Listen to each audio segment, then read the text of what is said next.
Sir Arthur cotton foundation తరఫున మీ అందరికీ కూడా శుభాలు తెలియజేస్తున్నాం. మరి కాటన్ దొరగారి యొక్క 217వ జన్మదిన సందర్భంగా ఏర్పాటు చేయబడినటువంటి కార్యక్రమాల్లో భాగంగా కాకినాడ, పిఠాపురం, రామచంద్రపురం, సామర్లకోట ఈ ప్రాంతాల నుండి మరి గొప్ప వటవృక్షంగా ఎదిగినటువంటి రెవరెండ్ ఆచార్య ఏబి మాసిలామణి గారి యొక్క జీవితాన్ని గురించి కొన్ని విషయాలు మీతో పంచుకోవాలని నేను ఏర్పాటు చేయబడ్డాను. మీ అందరికీ వందనాలండి. ఆచార్య ఏబి మాసిలామణి గారు, ఏబెల్ బోయెనెర్గెస్ మాసిలామణి గారు అనేది వారి యొక్క తాతగారు వారి దగ్గర నుండి వారు తెచ్చుకున్నటువంటి ఇనిషియల్స్ని ఇంటి పేరుగా మార్చుకున్నారు. నిజానికి వీరు తమిళనాడుకు సంబంధించినటువంటి వారు. అక్కడ నుండి కర్ణాటక ప్రాంతానికి వెళ్ళి చాలా కాలం క్రితంగా ఆంధ్ర ప్రాంతానికి, ఆంధ్రప్రదేశ్లోనికి రావడం, అక్కడ స్థిరపడడం జరిగింది. ఈయన మాసిలామణి గారు 3వ తరపు క్రైస్తవులు. ఈయన 1914వ సంవత్సరంలో జన్మించారు. 1990వ సంవత్సరంలో అనారోగ్యంతో మరణించడం జరిగింది. ఈయన యొక్క జీవిత విశేషాలు చాలా పుస్తకాలు వాళ్ళ యొక్క చిన్నమ్మాయి ఆర్తి వాల్టర్ గారు రాశారు. ఇంకా చాలా విషయాలు రక్షణ టీవీ వారు వీళ్ళందరూ కూడా కొన్ని డాక్యుమెంటరీస్ చేయడం ఇవన్నీ కూడా జరిగింది. కనుక జీవిత విషయాలు క్లుప్తంగా నేను తెలియజేసి కొన్ని మనం నేర్చుకోవాల్సినటువంటి ప్రాముఖ్యమైన సత్యాలు, ఆయన యొక్క జీవన విధానము, ఆయన యొక్క ఫిలాసఫీ ఏమై ఉంటుంది అనేది ఆయన యొక్క వర్క్స్ నుంచి కొన్ని విషయాలు మీకు చూపించాలని నేను ఆశపడుతున్నాను. వీరా ఈయన గెర్షం పాల్ సారమ్మ అనేటువంటి దంపతులకు పిఠాపురం ప్రాంతంలో జన్మించారు. సిబిసిఎన్సి వారికి సంబంధించినటువంటి, అంటే కెనేడియన్ బాప్టిస్ట్ మిషన్కి సంబంధించినటువంటి ఆసుపత్రి అక్కడ ఉన్నది. ఆ ఆసుపత్రిలో గెర్షం పాల్ గారు కాంపౌండర్గా పనిచేస్తూ ఉండేవారు. అందువలన ఈ పిఠాపురంలో మాత్రం కాకుండా చుట్టుపక్కల ప్రాంతాల్లో ఉప్పాడ ఆ ఏరియాస్ అన్నింటిలోనూ కూడా ఈయనకి బాగా టచ్ ఉన్నది. ఎక్కువగా వారి చిన్నతనంలో వాకతిప్ప, ఎండపల్లి అనేటువంటి ప్రాంతాల్లో ఎక్కువగా వారి బాల్యం సాగింది. చదువులైతే సామర్లకోటలో మెక్లారిన్ దొరగారి ఆధ్వర్యంలో జరిగేటువంటి స్కూల్స్లో జరిగాయి. తర్వాత ఆయన మెక్లారిన్ హై స్కూల్లో చదివారు. ఆ తదుపరి మరి దేవుని యొక్క సేవ నిమిత్తము తర్బీదు కావాలన్నటువంటి ఆశతో ఈయన సెమినరీలో, బాప్టిస్ట్ థియలాజికల్ సెమినరీ జగన్నాథపురంలో ఉన్నది, అక్కడ క్రైస్తవ విద్యను, దేవుని గురించినటువంటి విషయాలను, అనేకమైన విషయాలను నేర్చుకున్నారు. మాసిలామణి గారు ఈ సామర్లకోటలోను ఆయన సెక్యులర్ ఎడ్యుకేషన్ చదివేటప్పుడు ఆయన యొక్క గురువు గారు చెట్టు భానుమూర్తి గారు. ఈయన థియలాజికల్ ఎడ్యుకేషన్కి వచ్చేసరికి అక్కడ కూడా అదే సమయంలో ఈయన రావడం, చెట్టి భానుమూర్తి గారు ఈయనకు ఉపాధ్యాయులుగా ఉండడం ద్వారా ఆయన యొక్క ప్రభావము చాలా ఎక్కువగా మాసిలామణి గారి మీద ఉన్నట్లుగా మనం చూస్తాం. ఆ తర్వాత ఆయన బీడీ చదువుకోవడానికి సిరంపూర్ వెళ్ళడం, సిరంపూర్లో అదే సమయంలో ఆయన ఎంఏ కూడా కలకత్తా యూనివర్సిటీ నుంచి చదవడం, అక్కడి నుంచి మరలా సేవ చేయడానికి రామచంద్రపురం ఫీల్డ్లో ఆయన మొట్టమొదటిగా సేవను ప్రారంభించారు. ఆ తర్వాత అనేకంగా మరి కీర్తనలు రాస్తూ, దేవుని కీర్తిస్తూ, మరి సంఘాలను ఉజ్జీవింపజేస్తున్న తరుణంలో సెమినరీలో బర్సార్గా, తర్వాత ఉపాధ్యాయునిగా, ఆ తర్వాత ప్రధాన ఆచార్యునిగా కూడా ఈయన పనిచేయడం జరిగింది. తర్వాత క్రైస్తవ సమాఖ్యకు, అంటే సిబిసిఎన్సికి సెక్రటరీగా కొన్ని సంవత్సరాలు, తర్వాత ప్రెసిడెంట్గా కూడా పనిచేశారు. ఆ తదుపరి బైబిల్ సొసైటీ ఆంధ్రప్రదేశ్ విభాగానికి ఆక్సిలరీ సెక్రటరీగా ఈయన పనిచేయడం జరిగింది. ఆ తర్వాత ఏసియా బాప్టిస్ట్ యూత్ ఫెలోషిప్ అనే దానికి అధ్యక్షుడిగా ఉండి చాలా సంవత్సరాలు ఆ సంస్థను బలంగా నడిపించడం జరిగింది. ఈ విధంగా అనేకమైనటువంటి పదవులను అధిరోహిస్తూ దేవుని కొరకు ఎంతగానో సేవ చేస్తూ 1970వ సంవత్సరంలో ఆయన స్వచ్ఛంద సేవకు న్యూ లైఫ్ అసోసియేట్స్ అనేటువంటిది స్థాపించి దాని ద్వారా సేవ చేయడం ప్రారంభించారు. పిహెచ్డి ఉస్మానియా యూనివర్సిటీ నుంచి తీసుకున్నారు. తర్వాత అనేకమైనటువంటి డిగ్రీస్ని మరి పాశ్చాత్య దేశాల నుంచి, కెనడా దేశం, అమెరికా దేశాల్లో ఆయన చదవడం, అదేవిధంగా అక్కడ కూడా ఆయన టీచ్ చేయడము, సెనేట్ ఆఫ్ సిరంపూర్లో కూడా మరి కొంతకాలం ఆయన బోధించడం అనేది జరిగింది విజిటింగ్ ఫ్యాకల్టీగా. ఈ విధంగా ఈయన యొక్క జీవితాన్ని చూస్తే మెక్మాస్టర్ యూనివర్సిటీలో డీడీ చేశారు. తర్వాత అకాడియా డిగ్నిటీలో యూనివర్సిటీలో విజిటింగ్ ఫ్యాకల్టీగా పనిచేశారు. ఇట్లా చాలా విషయాలు. ఆల్ ఇండియా రేడియోలో సూక్తి ముక్తావళి అనేటువంటి ఆయన ప్రోగ్రాం చాలా హైలైటింగ్ ప్రోగ్రాం. ఇవన్నీ మనం ఎందుకు చెప్పుకుంటూ ఉన్నామంటే ఆయన ద్వారా తెలుగు భాషకు మరి ముఖ్యంగా ఈ పిఠాపురం ఈ ఏరియాలకు మాత్రమే కాకుండా సిబిసిఎన్సి అనేది ఈ తీర ప్రాంతంలో ఉన్నటువంటి జిల్లాలు, ఆంధ్రాలో ఉన్న జిల్లాలు అన్నీ కూడా దీంట్లోకి వస్తాయి అన్నమాట.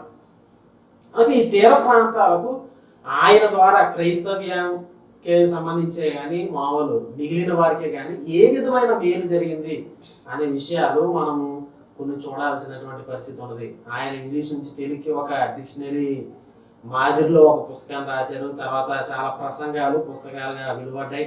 అనేక కీర్తనలు రాశారు. ఈ దినాన ఆంధ్రప్రదేశ్ అంతా కూడా, అదేవిధంగా తెలంగాణ ఇప్పుడు విడిపోయినాయి. వీటన్నిటిలో ఆచార్య ఏబి మాసిలమణి గారు అంటే అందరికీ తెలిసింది ఏంటంటే పాటలు, నడిపించు నానావా, ఇట్లాంటి పాటలు అనేకమైనటువంటి జీవితాల్లో ఎనలేని ముద్రను వేసినట్లుగా, క్రైస్తవ్యాన్ని ముందుకు నడిపించడానికి ఎన్నో విషయాలు చేసినట్లుగా మనము చూస్తాం. కనుక ఈయన చేసినటువంటి కొన్ని ప్రాముఖ్యమైన పనులు ఏంటంటే, సెమినరీలో, బాప్టిస్ట్ థియలాజికల్ సెమినరీలో ఆ బిల్డింగ్ పైన చాపలు నిర్మించడానికి ఈయన చాలా ప్రాముఖ్యమైనటువంటి పాత్రను వహించారు. భారతీయ సాంప్రదాయంలో అందరూ క్రింద కూర్చుని ఆరాధన చేస్తారు. ట్రైనింగ్ అవుతున్నటువంటి మాస్టర్ గారు వాక్యాన్ని బోధించేవారు కూడా క్రిందే చిన్న డయాస్ ఉంటుంది, దాని మీద కూర్చుని బోధిస్తారు. అంటే భారతీయ సాంప్రదాయం ఉట్టిపడేటట్లుగా భారతీయ విధానాల్లో దీన్ని నిర్మించడం జరిగింది. ఈయన యొక్క ఆలోచనలు ఇంకా మిగిలిన తన సహచరుల యొక్క ఆలోచన నుంచి పుట్టిందే ఏసీటీసీ. ఈ రోజున హైదరాబాద్లో ఉన్నది. అది ఆంధ్ర క్రిస్టియన్ థియలాజికల్ కాలేజ్ స్థాపనకి కూడా మాసిలమణి గారి యొక్క ప్రాముఖ్యమైనటువంటి పాత్ర ఉన్నది అనేటువంటి విషయాన్ని మనం గమనించాలి. చాలా వరాలు ఆయనకు దేవుడు అనుగ్రహించినాడు. ఆయన ప్రఖ్యాత ప్రసంగికుడు. ఆయన ప్రసంగాలు ఇప్పటికీ కూడా పెద్ద వయసు వారు చాలా మంది మననం చేసుకుంటూ ఉంటారు. ఆ తర్వాత మంచి కీర్తనాకారుడు, ఆయన రాసినటువంటి పాటలు. తర్వాత పండితుడు, కవి, మంచి వక్త, గాయకుడు, రచయిత, మంచి పాస్టర్ గారు, అదేవిధంగా మంచి థియోలోజియన్, వేదాంత విద్యను అభ్యసించడం, అనేక మందికి నేర్పించడం, వీటన్నిటిలోనూ కూడా మంచి దిట్ట. ఈయనందుకే ఆంధ్ర బిల్లి గ్రహం అనేవారు అనమాట. అంటే ఇంకా కొంతమంది ఏమన్నారంటే తూర్పు దేశపు బిల్లి గ్రహం ఆఫ్ ద ఈస్ట్ అని కూడా ఆయనకి పేరు పెట్టారు. భారతీయ క్రైస్తవ మిషనరీ అన్నారు. ఆ కాలంలో 1950s, 60s, 70s ఈయన వెళ్ళి సువార్తను ప్రకటించాడు. వేరే ప్రాంతాల్లో సింగపూరే కానీ, అమెరికా, కెనడా, అనేకమైన ప్రాంతాలు తిరిగి ఆయన సువార్తను ప్రకటించినట్లుగా మనం చూస్తాం. అందువల్ల భారతీయ క్రైస్తవ మిషనరీ అనేటువంటి పేరును ఈయనకి చాలా మంది ఇచ్చినారు అనేటువంటి విషయాన్ని గమనించాలి. ఈయన యొక్క భార్య విమలమ్మ గారు, వారికి 4 బిడ్డలు పుట్టారు. వారి యొక్క చిన్న కుమారుడు ఈ యొక్క పరిచర్యను కొనసాగిస్తున్నారు. డాక్టర్ కిషోర్ గారు, జోసెఫ్ కిషోర్ గారు ఈ పరిచర్యను ముందుకు నడిపిస్తున్నట్లుగా మనందరికీ కూడా తెలుసు. ఈయన 4వ తరగతి నుండే హార్మోనియం, తబలా వాయించడం ప్రారంభించి నాటక రంగంలో చాలా ఆసక్తిని కనపరిచారు. పద్యాలు ఇవన్నీ కూడా కవుల గురించి చాలా ఆసక్తిని కనపరిచారు. ఈ విధంగా బాల్యం నుండి చాలా జ్ఞానాన్ని వివిధమైనటువంటి రంగాల్లో ఆయన రాణించడానికి ఒక స్టేజ్ అనేది సిద్ధపరచబడింది అనేటువంటి విషయాన్ని మనము గమనించాలి. చాలా చాలా జ్ఞానవంతుడు. ఈయన లెక్చర్స్లో, ఈయన పాశ్చాత్య దేశాల్లో యూనివర్సిటీలో టీచ్ చేసినప్పుడు ఈయన ముందు సంవత్సరం టీచ్ చేసిన వారు ఎవరంటే జాన్ బ్రైట్ అంటే ఆయన ఓల్డ్ టెస్ట్మెంట్లో చాలా గొప్ప తిట్ట. ఆయన పుస్తకం చదవాలంటే 2-3 పేజీలు అర్థం చేసుకోవడానికి రోజులు పడుతుంది. అట్లాంటి జాన్ బ్రైట్ బోధించినటువంటి తర్వాత ఆ లెక్చర్స్ని ఆ తర్వాత సంవత్సరం మాసిలమణి గారిని ఇన్వైట్ చేశారు. అంటే ఆయన ఎంత గొప్ప వ్యక్తితో మనకు అర్థమవుతుంది. మార్తోమా వాళ్ళు కేరళలో వాళ్ళు ప్రతి సంవత్సరం జరిగేటువంటి ఆ కన్వెన్షన్లో ఈయన కూడా వేశారు. జాన్ స్టార్ట్ లాంటి గొప్ప గొప్ప వాళ్ళు బోధించినటువంటి స్టేజ్ మీద మాసిలమణి గారు కూడా బోధించడం అనేది జరిగింది. అది నిజంగా భారతీయ క్రైస్తవ్యానికే చాలా గొప్ప పేరు. ఎందుకంటే వాళ్ళు అంత బేగా ఎవరికి స్టేజ్ ఇవ్వరు.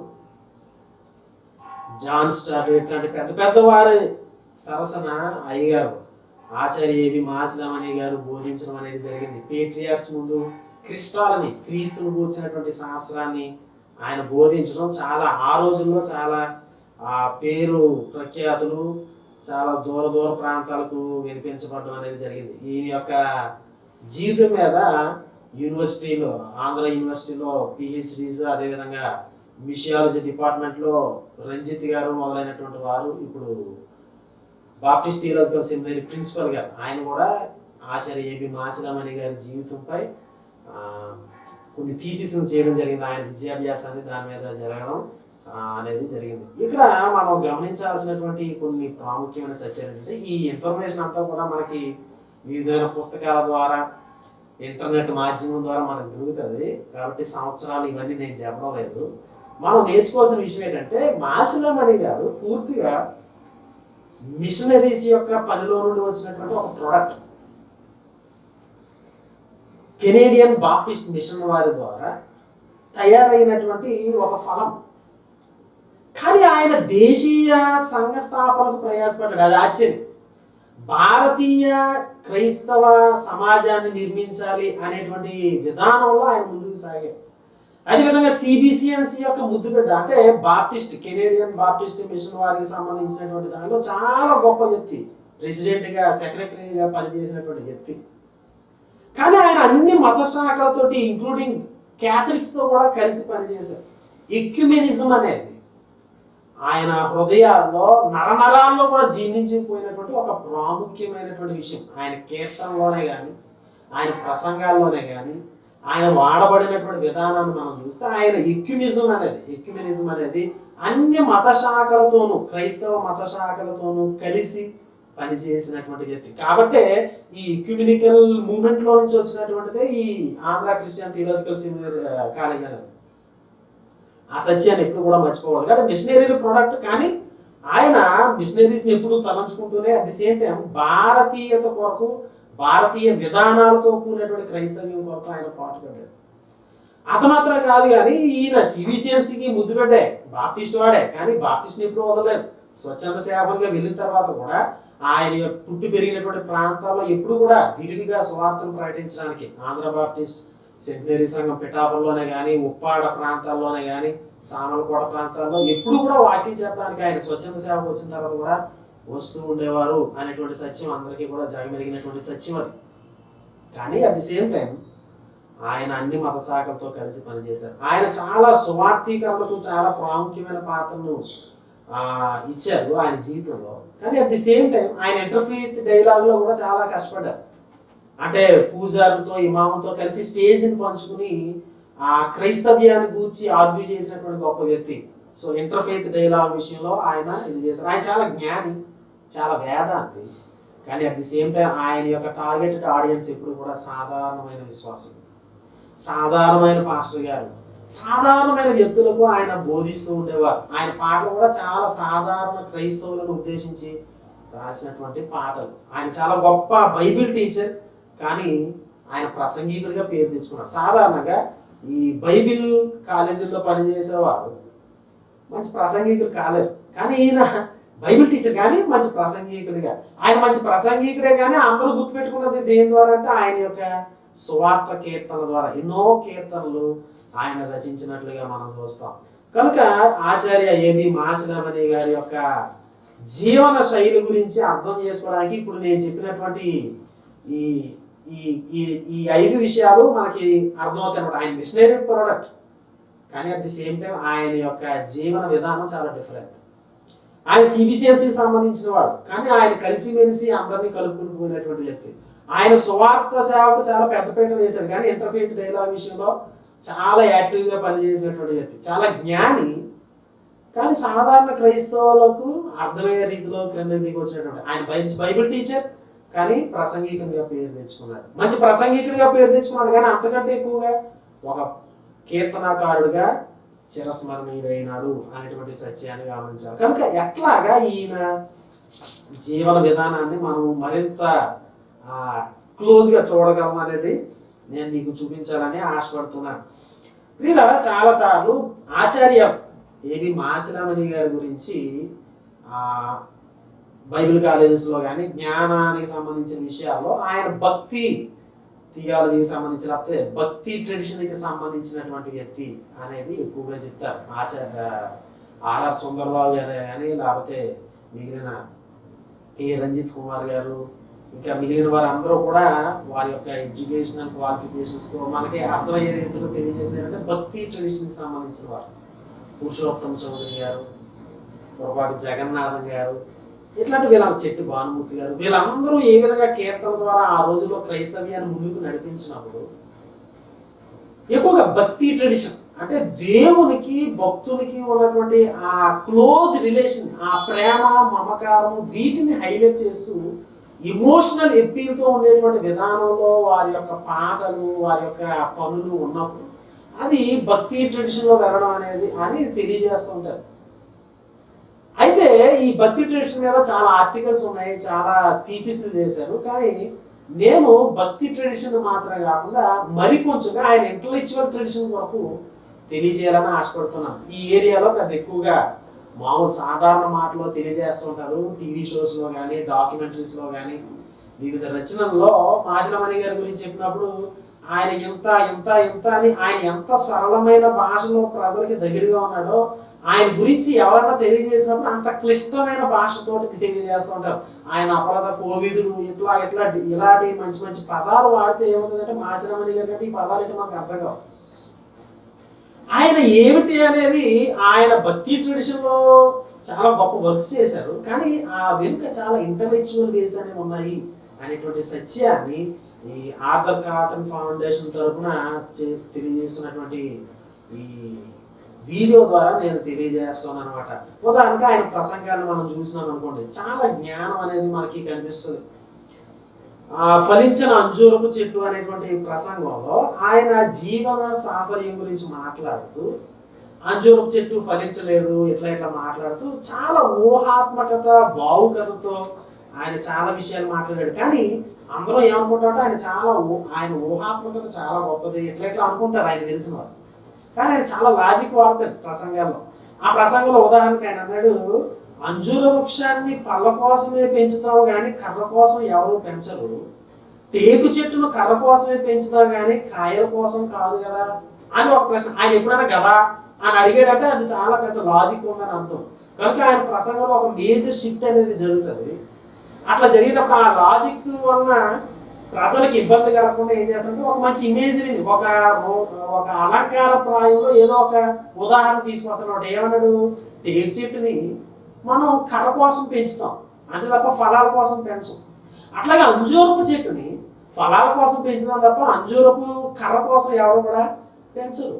జీవిత సాఫల్యత అనేది ఒక వ్యక్తి దేని కొరకు ఏర్పాటు చేయబడ్డాడో, దేని కొరకు దేవుడు ఇక్కడ ఉంచాడో, అందుకే ఆ వ్యక్తి ఆ విషయంలో ఫలించాలి అనేది చెప్పడానికి ఎంత చక్కటి ఉదాహరణ చూడ. ఒక ఉదాహరణతో గొప్ప లాజిక్నైనా మాట్లాడినట్లుగా మనం చూస్తాం. ఇంకా చాలా ప్రసంగాలు ఉన్నాయి.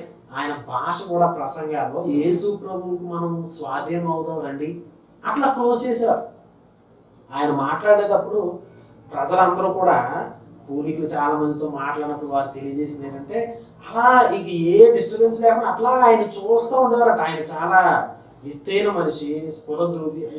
ఆయన యొక్క ఆ వర్చస్సుతో ఆ పర్సనాలిటీ వలన ఆయన భాష వలన అట్లా ఆయన చూస్తూ ఉండేవారు. ఆయన ప్రసంగంలో చాలా లాజికల్ ఫ్లో అనేది ఉంటుంది. కానీ వినేవారు పల్లెటూరు వారైనా, చాలా పెద్ద పట్టణాల్లో ఉన్నటువంటి వారైనా, లేకపోతే పాశ్చాత్య దేశాల్లో ఉన్నవారైనా చాలా చక్కగా ఆస్వాదించగలుగుతూ ఉండేవారు. ఆ ప్రసంగాలు అర్థం చేసుకునేవారు. క్రీస్తుకు, యేసు స్వామికి వారి జీవితాన్ని సమర్పించుకుంటూ ఉండేవారు. కారణం ఏంటంటే ఆయన భాష వాడడం ఇవన్నీ ఒక ఎత్తు, ఆ వెనుక చాలా ఉన్నతమైనటువంటి జ్ఞానము ఇమిడింపజేయబడింది. ఆ జ్ఞానాన్ని ఆయన సాధారణ ప్రజల వద్దకు తీసుకుని వచ్చాడు అనేటువంటి విషయాన్ని మనం గమనించాలి. అంత మాత్రమే కాకుండా ఆయన యొక్క కీర్తనల గురించి మనం నేర్చుకొని పోయే ముందు ప్రసంగాల గురించి నేను చెప్పాను, ఆయన అకంప్లిష్మెంట్స్ గురించి మనం నేర్చుకున్నాం. ఆయన కీర్తనల గురించి నేర్చుకునే ముందు ఆయన ఈ కీర్తనల ద్వారా కానీ లేకపోతే వివిధమైనటువంటి ఆయన పదవుల ద్వారా కానీ ఆయన ప్రయాసపడింది దేనికి అంటే భారతీయ క్రైస్తవ్యం కొరకు. ఈ కేవలం తాను పుట్టి పెరిగిన ప్రాంతాల గురించి మాత్రం కాకుండా ఓవరాల్గా ఇండియన్ క్రిస్టియన్ థియాలజీ అనేటువంటి దానికి చాలా ఆయన ప్రయాసపడ్డారు. ఆ సత్యాన్ని మనం గమనించాలి. ఆయన ప్రజెంట్ చేసిన పేపర్స్ చూస్తే మన ఇండియన్ ఈ Paul D Devanandam, NM Thomas ఇట్లాంటి వారి కాలంలో వారు ఉంటుండగా ఆయన ఎన్నో పేపర్ ప్రజెంటేషన్ చేశారు. సో సామాన్యమైనటువంటి రస్సెల్ గారు ఇట్లాంటి పెద్ద పెద్ద వాళ్ళే. సో ఈయన ఎంత గొప్ప వ్యక్తో మనకు అర్థమవుతుంది. సో ఈయన ఈ విధానంలో ముందుకు తీసుకుని వెళ్ళడానికి తెలుగులో క్రైస్తవ సాహిత్యం అనేటువంటి పుస్తకంలో ఆర్ఆర్ సుందరరావు గారు ఆయన మాట్లాడుతూ అక్షరాక్షతలు అని అక్షతలు ఆయన భాషలో చాలా ఏంటంటే వివాహానికి సంబంధించిన కానీ సుమంగలికి తాళిగా నొసగా తాళి సుమంగలి ఇట్లాంటి భాషా ప్రయోగం ఇవన్నీ కూడా ఎంత ఆయన ఆ భారతీయతకు క్లోజ్గా ఉన్నాడు. ఆయన సూటు బూట్లో ఉన్నప్పటికీ ఆయన యొక్క హృదయము ఆయన యొక్క మైండ్ ఎంత క్లోజ్గా దీనికి ఉన్నది అనేది మనకి అర్థమవుతుంది అనేటువంటి విషయాన్ని గమనించాలి. ఆచార్య సుందరరావు గారు రాసినటువంటి తెలుగులో క్రైస్తవ సాహిత్యం అనేటువంటి మొదటి సంపుటిలో ఒక ఆశ్చర్యకరమైన విషయం ఏంటంటే ఆంధ్ర క్రైస్తవ కీర్తనలో రాసినటువంటి అందరి జీవితాన్ని కాకినాడ కవిశేఖరులు, గుంటూరు కవి దిగ్గజాలు ఇట్లాగా చాలా మందిని కలిపి ఒక్కొక్క ఏరియా తరఫున ఆయన విశ్లేషిస్తూ స్టార్టింగ్లో పురుషోత్తమ చౌదరి గారు ఒక్కరికి ఒక చాప్టర్ ఇచ్చారు. ఆ పుస్తకంలో మరొక వ్యక్తి ఎవరైనా ఉంటే ఒక చాప్టర్ కంప్లీట్గా ఇచ్చింది, ఒక భాగాన్ని ఇచ్చింది మాసిలమణి గారు.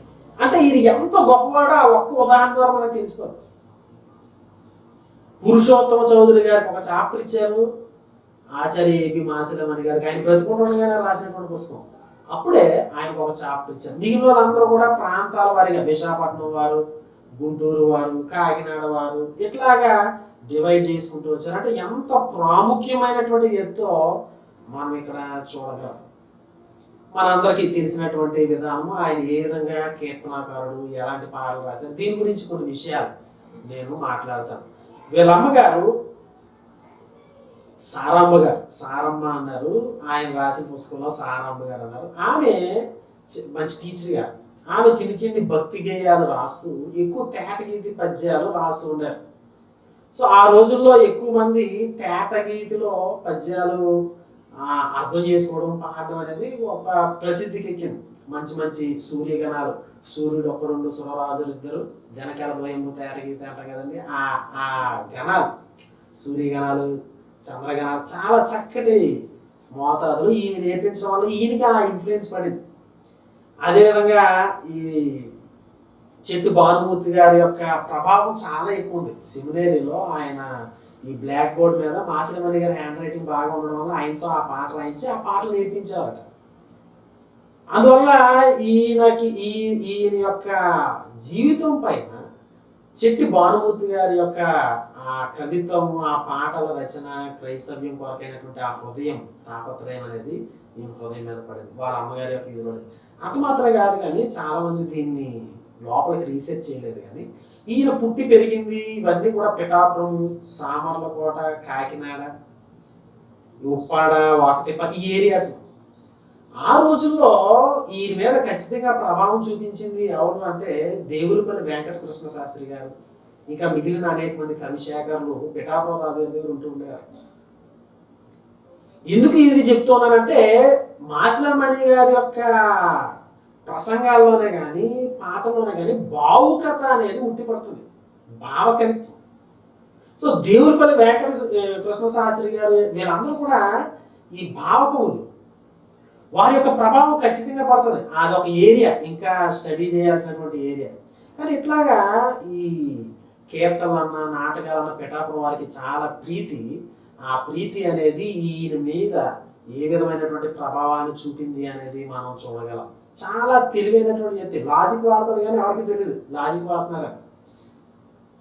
నడిపించు నానావా అనే పాట చాలా సుప్రసిద్ధమైన పాట. ఈవెన్ ఎంత గొప్పది అంటే సంఘాల్లోనే కాకుండా బయట పాడుకుంటారు, క్రైస్తవేత్తలు పాడుకుంటారు, కొన్నిసార్లు ఈవెన్ భిక్షాటన చేసేవాళ్ళు కూడా పాడుతుంటారు. అంత పాపులర్ సాంగ్.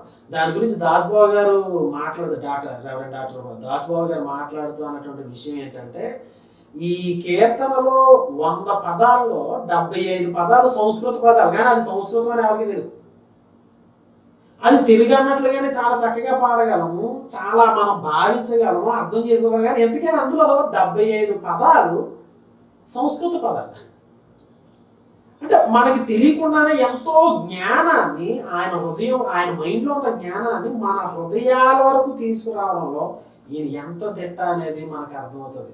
ప్రతి పండగకి సంబంధించినప్పుడు కూడా ఆయన పాటలు, క్రిస్మస్ వచ్చిందంటే అందాల తార అరుదించనాకే, ఈ క్రీస్తు మరణ పునరుత్థాన పండుగలు వస్తే బాసిల్లెను సిలువలో పాపక్షమ, ఇట్లాంటి పాటలు చాలా ప్రసిద్ధికి ఎక్కినటువంటి పాటలు.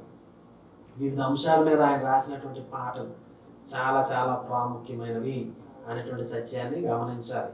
ఈయనే ఆర్ఆర్ సుందరరావు గారికి పుస్తకంలో ముందు కొన్ని విషయాలు రాస్తే అంటే క్రైస్తవ మతంలో పాటలు ప్రాణవాయువు సమము అన్నాడు. పాటలు అనేవి అంటే ఆక్సిజన్ లాంటిది క్రైస్తవ్యానికి. ఆయన అట్లా భావించేది కాబట్టి పాటల్ని చాలా జాగ్రత్తగా ఏర్చి కూర్చి రాసినట్లుగా మనం చూస్తాం. చాలా తీయని మాట ఆర్ఆర్ సుందరరావు గారు అనేది ఏంటంటే, తీయని మాట, మెత్తని స్వరము, భావపుష్టి, భాషా సౌష్ఠవము సమపాలలో మేళవించి ప్రేక్షకుల్లో కొత్త తలంపులు చిగురెత్తించి తన్మయత్వంతో ముంచెత్తించి మహా ఉపన్యాసక శిరోమణి శ్రీ మాచిలమణి గారు అని ఆయన మాట్లాడడం జరిగింది. ఆయన రాశారు. చాలా జాగ్రత్తగా ఈయన పదాలని కూర్చున్నారు. తన యొక్క పాటల్ని ఆయన పువ్వులు అన్నాడు. క్రైస్తవ సాహిత్యంలో పువ్వులు అన్నాడు. వివిధమైనటువంటి ఇమేజరీస్తో ఆయన పోల్చాడు. నిజానికి క్రైస్తవ్యంలో, భారతీయ క్రైస్తవ్యానికి ఒక గొప్ప పాపులర్ థింగ్ ఏంటి అంటే ఇమేజరీస్ని వాడడం, ఉపమానాలను వాడడం, అలంకారాన్ని, మెటాఫర్స్.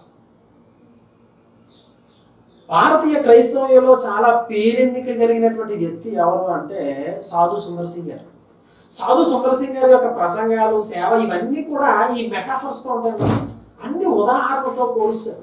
ఈ మాసిలమణి గారు కూడా ఉదాహరణలకే కానీ వీటికే కానీ ఆ సాంప్రదాయాన్ని కంటిన్యూ చేశారు. భక్తి సాహిత్యాన్ని మాత్రమే కాదు. ఈ విధంగా సాధు సుందర్ సింగ్ గారు ఏ విధంగా కాషాయ వస్త్రాలు ధరించి చివరికి అలాగా ఒక ఋషీశ్వరులాగా వెళ్ళిపోయాడో, మాసిలమణి గారు చివరి రోజుల్లో పూర్తిగా వెజిటేరియన్గా మారి కాషాయ వస్త్రాలు ధరించి ఆచార్య అనే పేరు పెట్టుకుని ముందుకు సాగాడు. అంటే ఈ భారతీయ క్రైస్తవ్యం కొరకు ఆయన స్ట్రగుల్, ఆయన ఆలోచన విధానం ఇవన్నీ మనకు కనిపిస్తాయి. ఇవన్నీ ఎందుకు చెప్తుంటే ఆయన రాసినటువంటి పాటల్లో ఆయన వాడినటువంటి ఇమేజరీస్, ఆ మెటాఫర్స్ అనేది చాలా బలమైనటువంటి మెటాఫర్స్ని ఆయన వాడినట్లుగా అది భారతీయ క్రైస్తవులకే చెందినది. యేసుక్రీస్తు వారు ఏ విధంగా ప్రసంగాల్లో, ఆయన యొక్క ప్రసంగాల్లో ఈ ఉదాహరణలు, ఉపమానాన్ని వాడారో, ఈయన ప్రసంగాలు ఆ విధంగా వాడారని అనేక మంది చదువులేనటువంటి వృద్ధులు ఈ మాటలు చెప్పుకునేవారు. యేసుక్రీస్తులా బోధిస్తున్నాడు ఈయన అంటే ఆయన వాడినటువంటి ఉపమానాలు, ఆయన దృష్టాంతాలు, ఆయన అనేక పాశ్చాత్య దేశాలు తిరిగేవారు కనుక అక్కడి నుంచి కొన్ని ఏరికోరి తెచ్చుకున్నటువంటి ఆ స్టోరీస్ని కాపరి అనేటువంటి మ్యాగజైన్లో వేస్తూ ఉంటారు. ఆయన చాలా మ్యాగజైన్స్ స్టార్ట్ చేశారు. రవి పత్రిక కానీ, గృహజ్యోతి కానీ, కాపరి కానీ, ఈయన సంపాదకుడిగా ఉండి కొన్ని ఆయన స్థాపించినటువంటి మాస్టర్ గారిని పెంపొందించడానికి వాటిలో ఈ కథలు రాసేవాడు అనమాట. వాటిని కిటికీలు అనేటువంటి పుస్తకంగా అచ్చెత్తించారు. అవి చాలా పాపులర్. ఎప్పుడైనా కాపరి పత్రిక మా చిన్నప్పుడు కూడా వస్తే మేము ఆ కాపరి పత్రిక వెనకథలు ఉన్నటువంటి పేజీ చూసేవాళ్ళం. ఆ కథలు ఉంటాయి, చాలా ఫేమస్ అనమాట క్రైస్తవ్యంలో. ఎందుకు ఆయన ఈ కథలు ఇది చేశాడంటే విండోస్ అన్నాం. ఇది శాస్త్రీయ భాషలో ఏమంటాము అంటే ఈ హెర్మ్యూనిటిక్స్లో, ప్రసంగ శాస్త్రంలో ఏమంటామంటే ఇలస్ట్రేషన్స్ని కిటికీలు అంటారు. కిటికీ ద్వారా ఏ విధంగా గాలి వెలుతురు వస్తుందో ప్రసంగానికి గాలి వెలుతురు అనేది కిటికీలు, ఇలస్ట్రేషన్స్, లేకపోతే అలంకారాలు వీటి ద్వారా వస్తుంది అని ఆయన నమ్మారు. ఆయన నమ్మడం కాదు, ఏది శాస్త్రం చెప్పేది. దాన్ని ఆయన ఎక్కడో శాస్త్రం హెర్మ్యూనిటిక్స్లో ఉన్న దాన్ని మామూలు క్రైస్తవులకు ఎలా తీసుకొచ్చంటే కిటికీలు అనే పేరు పెట్టాడు. చూడండి, ఒక ఉన్నతమైనటువంటి జ్ఞానాన్ని సామాన్య ప్రజలకు ఆయన తీసుకొచ్చినటువంటి తీరు, ప్రసంగాలకే కానీ, పాటలకే కానీ, ఆయన పెట్టిన పుస్తకాల పేర్లే కానీ, ఇవన్నీ కూడా ఆ ఇలస్ట్రేషన్స్కి ఆయన అంత ప్రాముఖ్యతనిచ్చాడు. ఆ అలంకారాలు అనేవి అంత భావగర్భితంగా వాడడం అనేది ఆయన చేశారు అనే సత్యాన్ని గమనించాలి. కనుక ఉదాహరణకి కొన్ని పాటలు చూస్తే ఆంధ్ర క్రైస్తవ కీర్తనలో కొన్ని పాటలు ఈయన పాటలు వేశారు. కొన్ని పాటలు ఆయన తెలుగులో ట్రాన్స్లేట్ కూడా చేశారు. సో ఈయన రాసిన పాటల్లో ఎక్కువ ప్రాముఖ్యం ఏంటంటే యేసుక్రీస్తు వారి యొక్క మూర్తిమత్వాన్ని కూర్చున్నటువంటి 3 పాటలు చాలా ఫేమస్. ఆ 3 ఆంధ్రప్రదేశ్ కీర్తనలు వేశారు. ఆ 3 కూడా విజయవాడలో జరిగేటువంటి మహాసభలు 2 సంవత్సరాలకు ఒకసారి మీటింగ్స్ పెట్టేవారు, క్రైస్తవ మహాసభలు. వాటిలో ఈయన ముఖ్య ప్రసంగికుడు. ఈయన ఒక పాట రాసి నేర్పించేవాడు అందరికీ. నడిపించున్నాను అవి పాటలు కూడా అక్కడ అందరూ నేర్చుకున్నవే.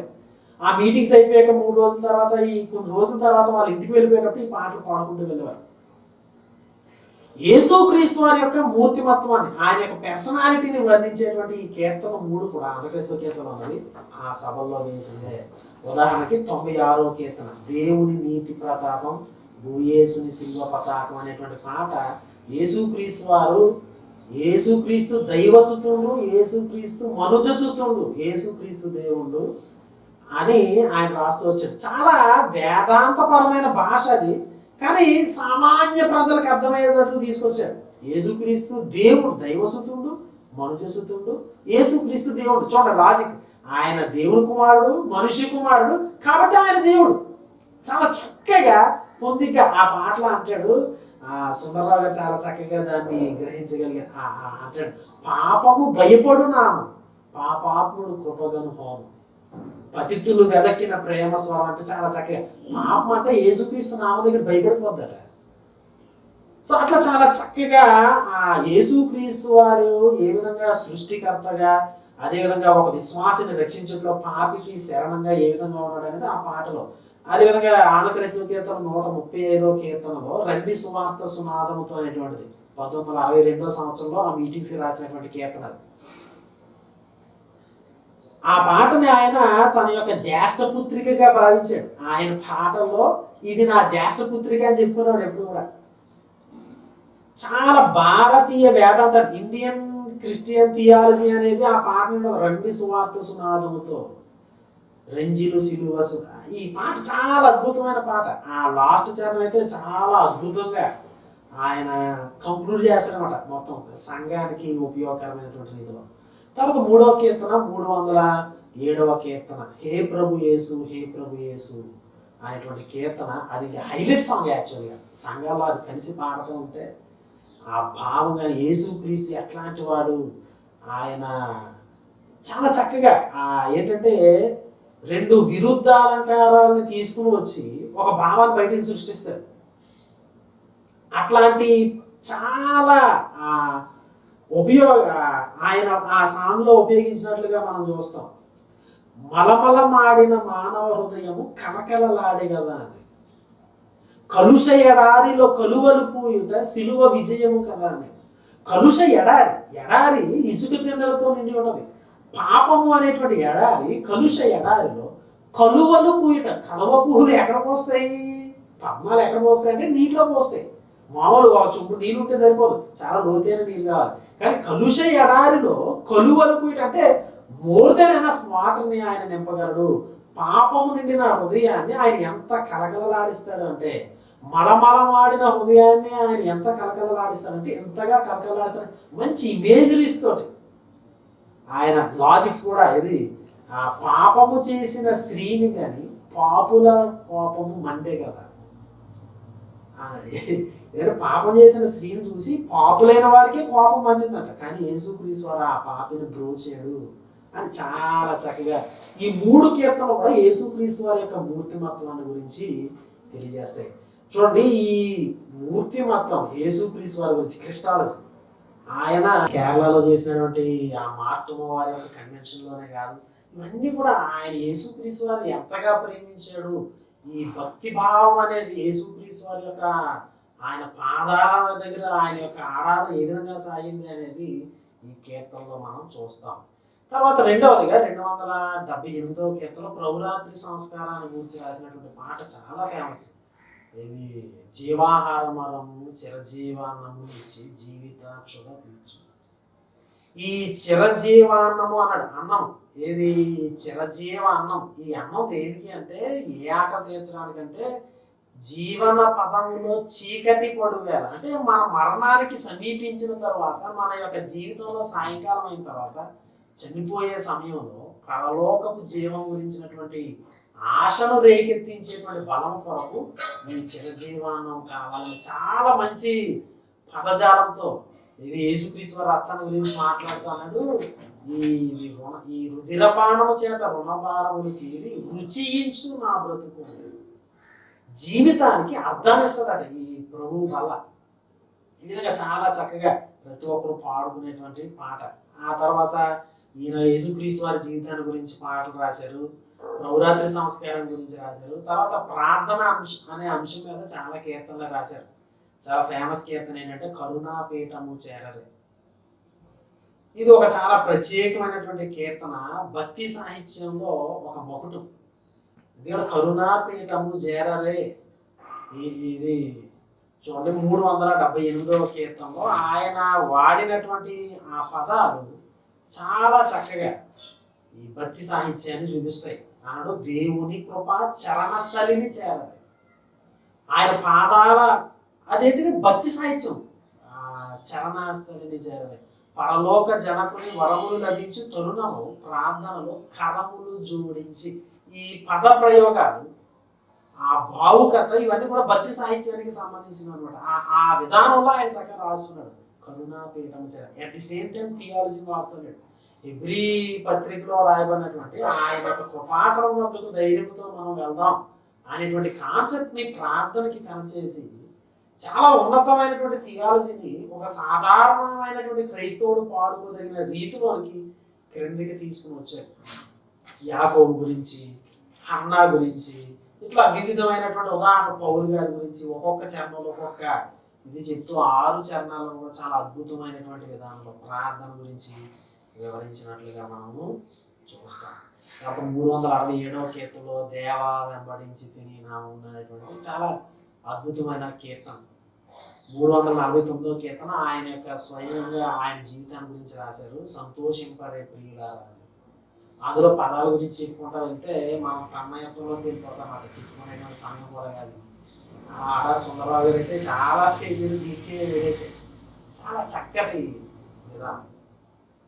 ఈయన మనం తెలుసుకున్నట్లుగా ఈయన పాటలు కానీ సాహిత్యం కానీ అన్నీ కూడా ఒక సాధారణ క్రైస్తవుని, ఒక సాధారణ క్రైస్తవ బోధకుని ఉద్దేశిస్తూ వారి కొరకైనటువంటి ఆయన హృదయాన్ని వాడడం అనేది జరిగింది. కనుక ఎలా అర్థమవుతాయి పాటలు, లేకపోతే దేవుని యొక్క వాక్యం. కనుక బైబిల్ గ్రంథంలో అన్నట్టు వృత్తాంతాలు తీసుకుని పాటలు రాసేవాడు. వాక్యాలు కూడా అట్లాగే చెప్పేవాడు.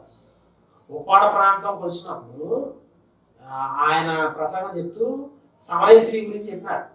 చెప్తున్నాడు, యాకోబు బావి చాలా లోతైనది, నా హృదయం అనే బావి ఇంకా లోతైనది అని చాలా చక్కగా, చాలా ఫేమస్ అనమాట ఉప్పాడ ఏరియాలో ఆయన చేసినటువంటి ప్రసంగం.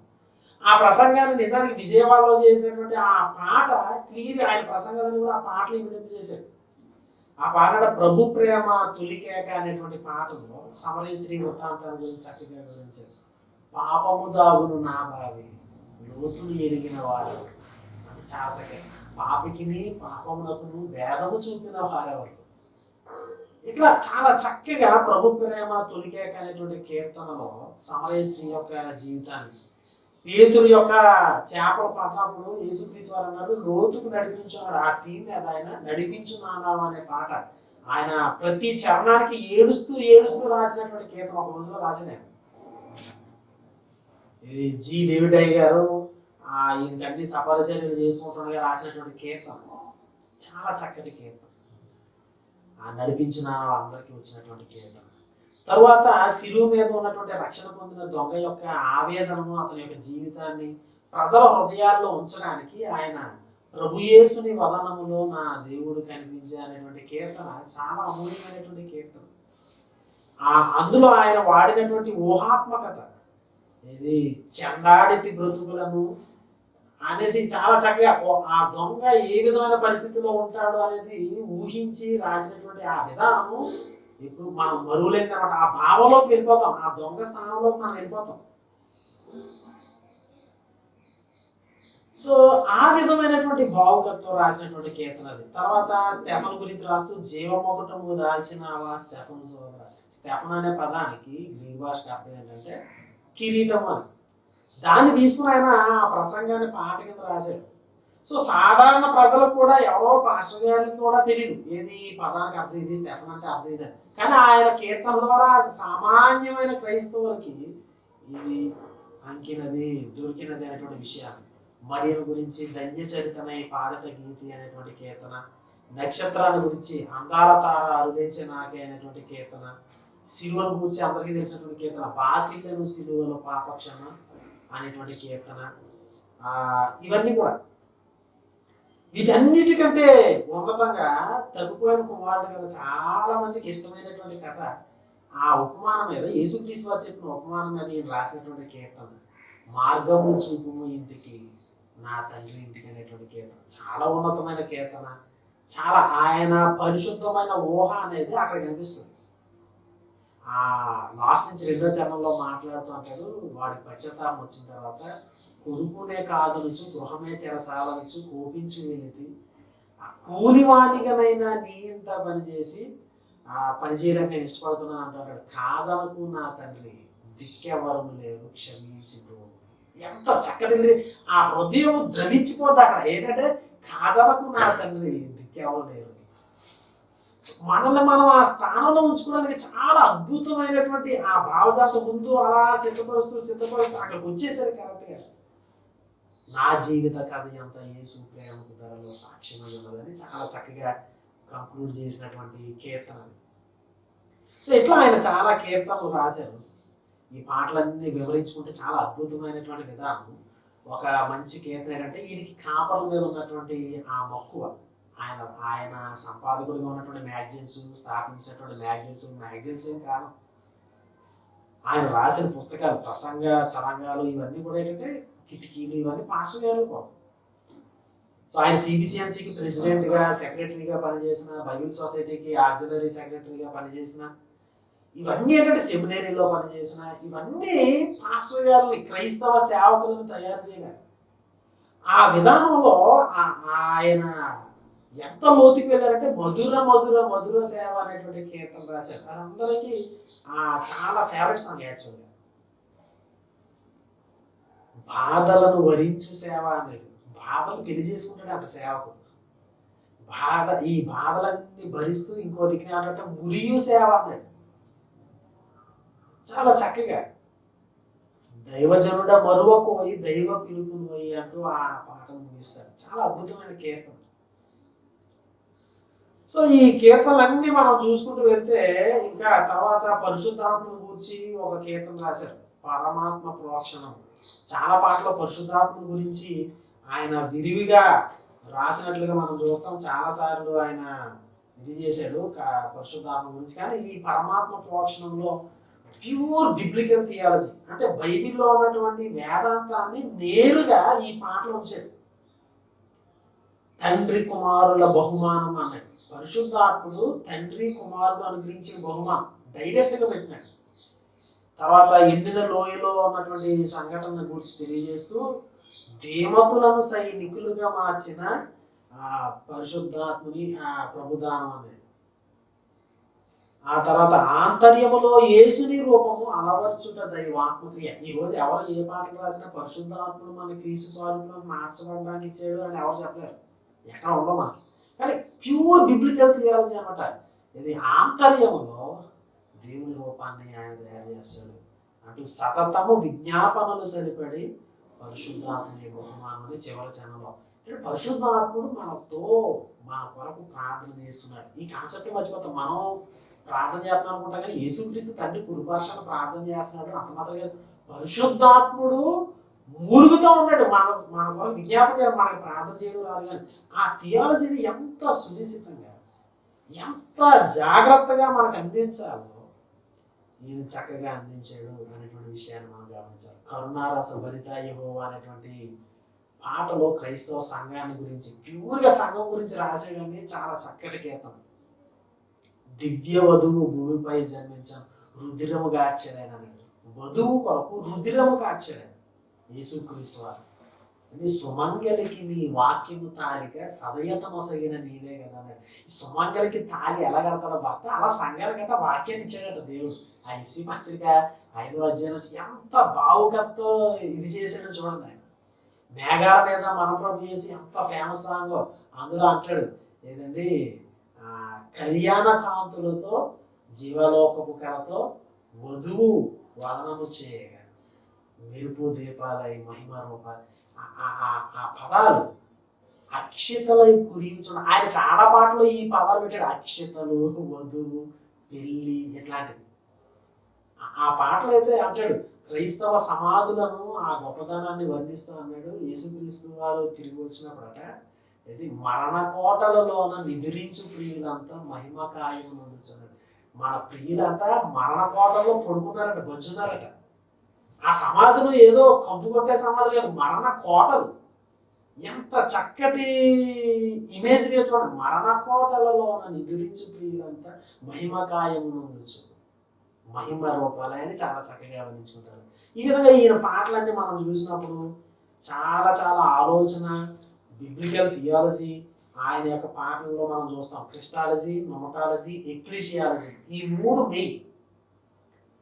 ఆ తర్వాత హెర్మినిటిక్స్ అనేది ఆయన యొక్క జీవం. ఒక విధంగా చెప్పాలంటే ప్రసంగా చెప్పడమే కాదు, పాటలను ఎంచుకోవడమే కాదు, టాపిక్స్ తీసుకోవడమే కాదు. కాబట్టి ఇవన్నీ కూడా చాలా ఉన్నతమైనవి. ఈ మాటలు సామాన్యమైన వారంటే ఈ పదాలు అర్థంగా కూడా, క్రిస్టాలజీ అంటే ఏంటో, హెర్మినిటిక్స్ అంటే ఏంటో, నొమటాలజీ అంటే ఏంటో, లేకపోతే ఎక్లీషియాలజీ అంటే ఏంటో ఎవరికి అర్థం కాదు. కానీ ఆయన పాటలు అందరికీ తెలుసు, ఆ భావం అందరికీ తెలుసు. అంటే ఏంటంటే ఉన్నతమైన, ఆయన గురించి నేను చెప్పాలనుకున్న కొన్ని విషయాలు ఒకటి ఏంటంటే, ఉన్నతమైనటువంటి రీతిలో ఉన్నటువంటి జ్ఞానాన్ని సామాన్య ప్రజలకు తీసుకురావడానికి ఆయన ఒక బ్రిడ్జ్ కింద ఉన్నాడు. ఎప్పుడు కూడా క్రైస్తవ సేవకుడుకున్న స్ట్రగుల్ ఏంటంటే, ఎక్కడో ఉన్నటువంటి జ్ఞానాన్ని సామాన్య ప్రజలకు ఆశీర్వాదకరంగా తీసుకురావడం చిన్న విషయం కాదు.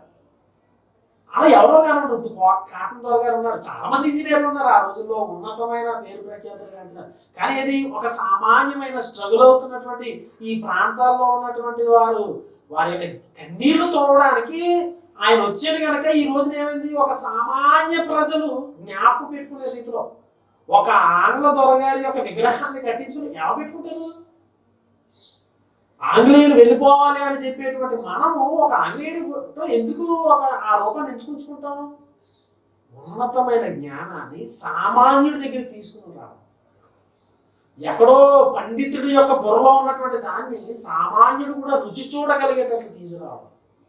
అది నిజమైన పండితుడి యొక్క లక్షణం, అది నిజమైనటువంటి వ్యక్తిత్వంతో చేసేటువంటి లక్షణం. కనుక ఆయన అట్లా తీసుకుని వచ్చాడు, ఒక బ్రిడ్జ్ కింద ఉన్నాడు.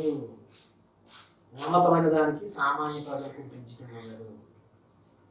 తర్వాత ఆయన భారతీయత కొరకు చాలా వచ్చేసాడు. అది కూడా మనము చాలా విషయాలు నేర్చుకున్నాం. స్టాన్లీ జోన్స్ గారితోనే కానీ, Paul Devanandam, David Russell, Joseph Russell, వీళ్ళందరూ కూడా ఇంటర్ఫేత్ డైలాగ్ విషయంలో వీటన్నింటిలో కూడా ఆయన చాలా వచ్చేసారు. ఆయన భారతీయ సాంప్రదాయ ప్రకారం మెటాఫర్స్ వాడారు. మనం ఇప్పుడు చూసాం కదండి, మరణ కోటలలో నిద్రించిపోయాడు, సుమంగలికి నీ వాక్యము తాలిగా నొసగిన నీవే, ఇట్లాంటివన్నీ కూడా. తర్వాత ఆయన మంచి ఇనిషియేటర్, అలంకారాన్ని వాడడం కాకుండా ఇనిషియేటర్, మ్యాగజైన్స్ని, బాప్టిస్ట్ థియలాజికల్ సెమినరీలో చాపల్ని, ఆ తర్వాత ఒక తరపు కీర్తనలను, స్వచ్ఛంద సేవకు రావడం కానీ, బాప్టిస్ట్ సంఘాల్లో క్యాసెట్ వేసుకునే విధానానికి ఆద్యుడైన, ఇట్లా చాలా విషయాలు ఆయన మంచి ఇనిషియేటర్, ప్రారంభం.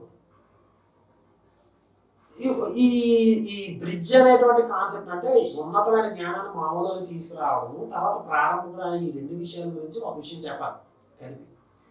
ఏంటి అంటే, పాటలోనే పురుషోత్తం చౌదరి గారు రాసిన పాటలు ఈరోజు మనకు అర్థం కావు, మాచలమణి గారు రాసిన కొంచెం అర్థమవుతాయి, కొన్ని సంవత్సరాలు అయిన తర్వాత అవి కూడా అర్థం కాకపోవచ్చు.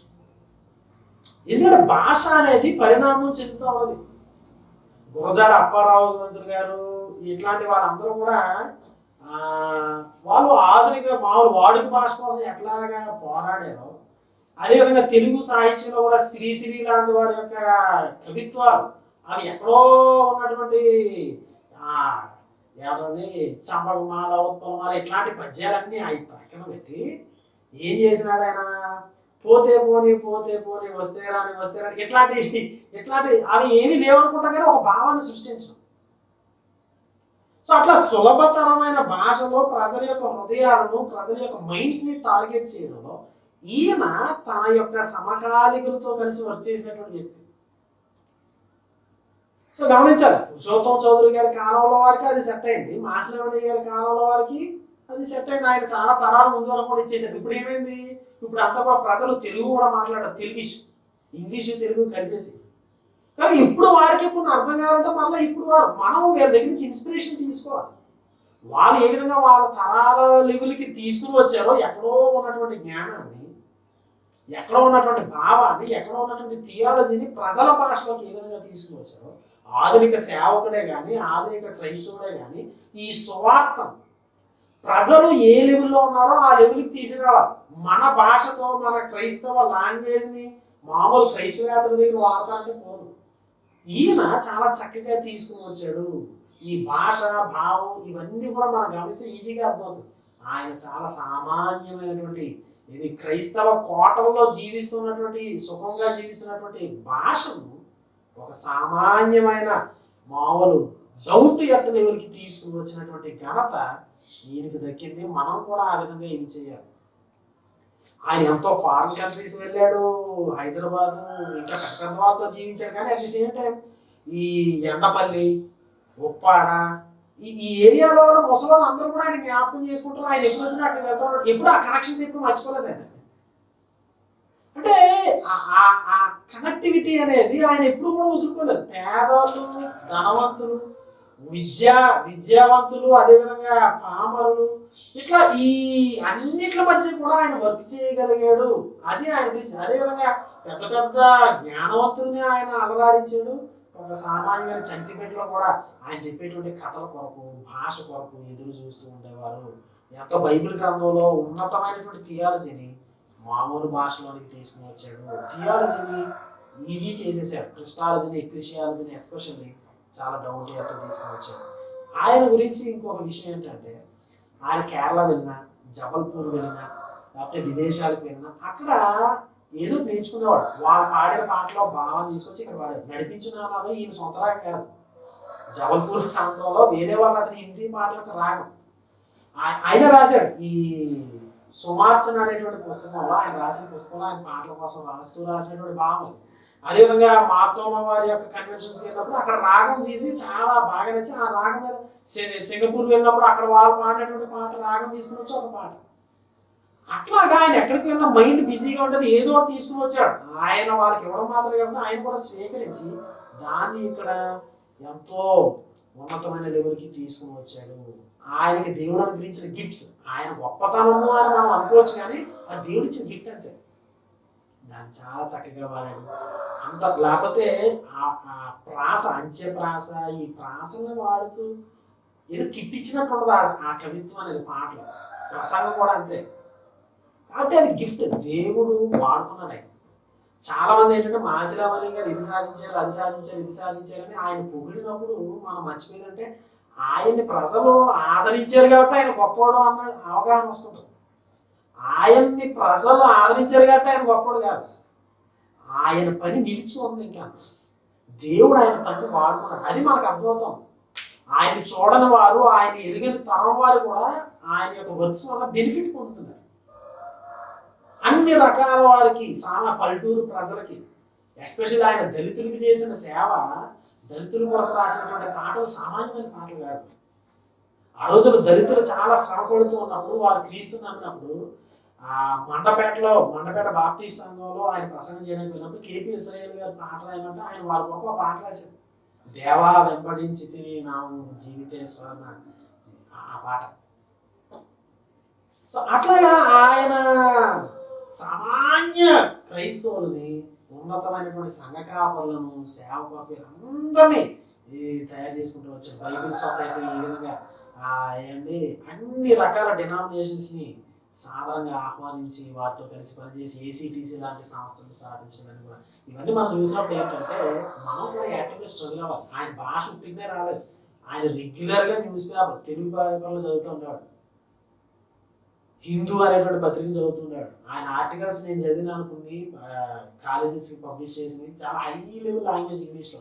అన్నీ ఏంటంటే ఆయన యొక్క పుస్తక పఠనంలో నుండి, పత్రికా పఠనంలోంచి భాషను ఏరుకునేవాడు. తెలియని పదాన్ని తీసుకున్న పుస్తకం రాసుకుని దాన్ని వాడేవాడు. కష్టపడాలి. ఆ కష్టం ద్వారా ఏమవుతుందంటే మనం సామాన్య ప్రజలను సేవించాలి. ఈ రోజున కాటం దొర గారి గురించి మనం జ్ఞాపకం చేసుకున్నప్పుడే కానీ లేకపోతే మాసిలామణి గారి లాంటి గొప్ప గొప్ప వ్యక్తులు ఈ ప్రాంతాలు పిఠాపురం, ఉప్పాడ, ఎండపల్లి, సామర్లకోట, రామచంద్రపురం ఫీల్డ్, కాకినాడ ఫీల్డ్ ఇవన్నీ కూడా జ్ఞాపకం చేసుకుంటున్నాం. నీవు నేను కూడా మనకు ఉన్నటువంటి గిఫ్ట్స్ ని, దేవుడు అనుగ్రహించిన ఆ వరాన్ని సామాన్యమైన లెవెల్కి తీసుకురావడం అనేది చాలా ప్రాముఖ్యమైనది. అది భారతీయతలోనికి తీసుకురావడానికి స్ట్రగుల్ అవ్వాలి. ఆయన ఎంత గొప్పవాడంటే నెగటివ్ క్రిటికల్ అప్రోచ్ అని ఒకటి ఉంది. అది చాలా గొప్పది. అది ఆ రోజుల్లోనే ఆయన తెలిసి ఇప్పుడు అది ఫేమస్ అవుతుంది. ఆ రోజుల్లో ఆయన థియోలాజికల్ లాంగ్వేజ్ ని తీసుకుని వచ్చి పాటలో పెట్టినాడు. హోలీ ఇమేజినేషన్, పరిశుద్ధమైనటువంటి భావుకత అనేది మనం డెవలప్ చేసుకోవాలి ప్రతి క్రైస్తవుడు. తద్వారా మన జీవితాలు దేవుని కొరకు, సమాజం కొరకు వాడబడడానికి మనం ప్రయత్నించాలి. అట్లాంటి గొప్ప గొప్ప ఈ మాటలు వింటున్నటువంటి మీకు, మన సమాజం అంతటికీ కూడా దేవుడు అనుగ్రహించి ముందుకు నడిపించిన గాక. దేవుడి మాటలు మన వెనుకలో దీవించిన గాక. ఆమేన్.